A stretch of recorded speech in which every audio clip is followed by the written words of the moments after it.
Yeah. Oh, What about their prime minister? Are we allowed to talk about that? of course, you can talk about anything. Yeah. That's what I love about this. I really think that he knows if, God forbid, he steps down or the war is over, he's in jail. I mean, that's possible, and we hear that a lot. I mean, it's I interesting. believe it to my core. Yeah, well, you don't know what's, I mean, that could be the case. You don't know what's in a person's heart. Whether that's true or not, you can still be supportive of the decisions he's making, which I am. Okay. It's very naive, I think, that this could go any other way. Right. And any other country in the world would not be expected to act any differently. If you get attacked, you get to fight back. And the war doesn't end when you start fighting back, which they always want with Israel. The stage was set for a fiery exchange as Bill Maher and Henry Winkler delved into the fraught and unforgiving terrain of Middle Eastern geopolitics.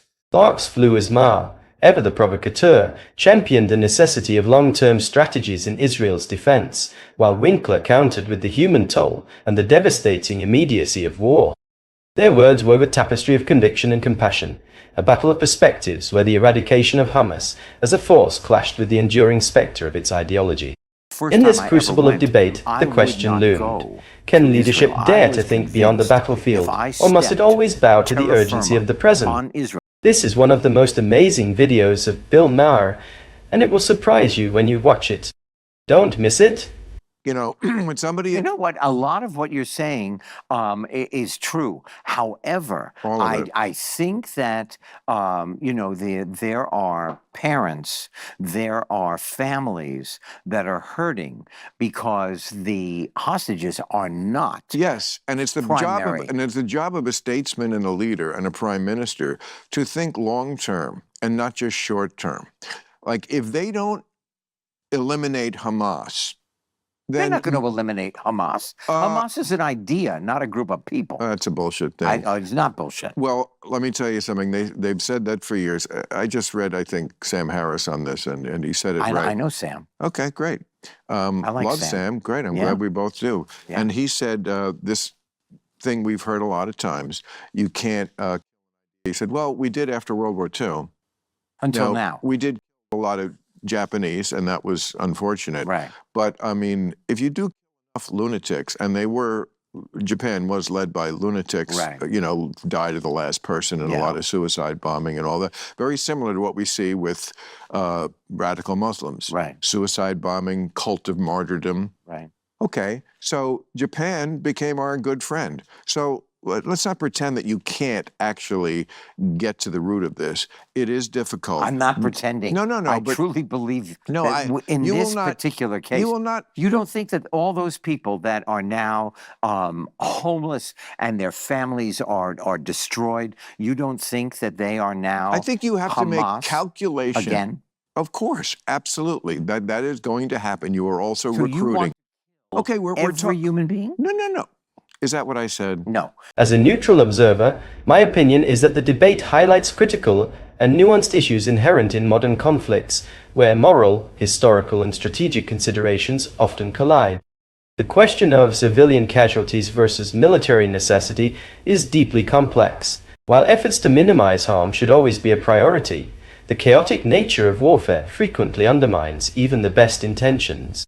Historical comparisons, like the one involving Japan during World War II, provide valuable lessons but must be applied cautiously, as the context of those conflicts differ significantly from today's ideological and asymmetrical warfare. The broader discussion raises essential questions about the limits of military action in addressing deeply rooted ideologies. While force may disrupt operational capabilities, ideologies often persist and adapt, requiring multifaceted solutions that go beyond the battlefield. The debate effectively illuminates the moral and strategic dilemmas faced by leaders and societies, emphasizing the need for a balanced approach that combines decisive action with long-term vision and a commitment to humanitarian principles. This tension between what is practical, moral, and necessary remains one of the most challenging aspects of contemporary geopolitics.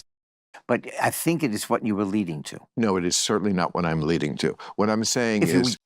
of them, we're going to end Hamas. I didn't say that either. I think you did. No, I didn't. Okay. You said it. You want to play it back? Yeah, I I didn't. didn't say that. I didn't say I that. did not say if you enough of them that where the Hamas is No, over. what I said was the idea that you. Oh, is- that's what I said. Yeah, that's what I was objecting to. Right. And I was quoting Sam talking Right. about the fact that You after know, World War II, we did not kill uh, Nazism. Yeah, we did. We, Except for like a moment. but- It's Ger- back almost in every country. back in a tiny fringe. Oh. I mean, if you expect perfection, you I should. don't expect a perfection. Well, then it's a silly argument. I believe. Well, that's not true. Well, but it I is. believe that we are going to experience another Kristallnacht, and could very well experience it here. Well, there's a lot of anti-Semitism, Ooh. and that comes from people like Hamas. Yeah, I see. Sam Harris's comparison of efforts to dismantle Hamas with the Allied campaign to defeat Japanese militarism in World War II offers a provocative historical lens. The analogy highlights the potential for ideological defeat through overwhelming force, but also acknowledges the catastrophic human cost that such a strategy entails. The historical precedent of Japan's transformation from an imperial power to a democratic ally demonstrates that ideologies can indeed be dismantled, but only under extraordinary circumstances and with far-reaching consequences. These themes converge on a critical point: the tension between pragmatic action and moral constraints in warfare. While historical examples provide valuable lessons, they also caution against oversimplification. The context of modern conflicts, where asymmetrical warfare, globalized media, and ideological networks blur traditional boundaries, adds layers of complexity absent in earlier eras. So, I mean, again, when you're a leader, you have to think long term. Right. If you don't know, they've prosecuted this war for 11 months, as we're recording this in September Right. of 2024. So they're at the final stage. They're in the South.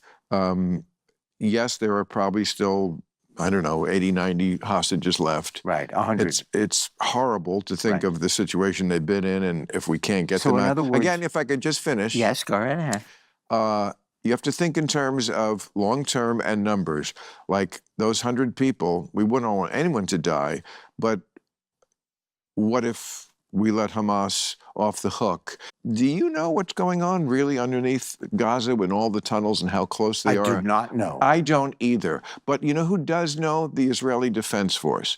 Now, are they perfect? Absolutely not. But again, they're not the ones purposely killing civilians. They try not to kill civilians. If you can't understand that difference morally, then you're very morally confused. Are you watching the same footage I'm watching? You think they are trying to kill civilians? I think that it is indiscriminate. That's what war is. Okay. War All right. becomes that. There is no war you can name that didn't. Sherman burned Atlanta to the ground, and it Right. wasn't just the military people Right. he was. It's a shame, but again, there's a very simple solution to this. Stop attacking Israel. Right. The debate delves into the profound moral complexities of war, framing a contentious discourse on Israel's actions and policies. One perspective defends Israel's attempts to minimize civilian casualties, portraying these efforts as indicative of a commitment to ethical warfare. This side underscores the unavoidable chaos of conflict, while emphasizing the nation's right to self-defense. Conversely, the opposing view scrutinizes the humanity of Israeli leadership and questions the moral justification of its policies, suggesting that the toll on civilians and broader consequences demand a deeper reflection on the long-term implications of such actions. This clash of perspectives exposes the inherent difficulty in reconciling military necessity with moral accountability, leaving unresolved the question of how nations can navigate the ethical tightrope in the face of existential threats. Thank you for tuning in and being a part of this important discussion. If you found this content thought-provoking, don't forget to like, share, and subscribe to the channel for more engaging debates and insightful analysis. Your support helps us continue bringing you meaningful conversations. See you in the next video.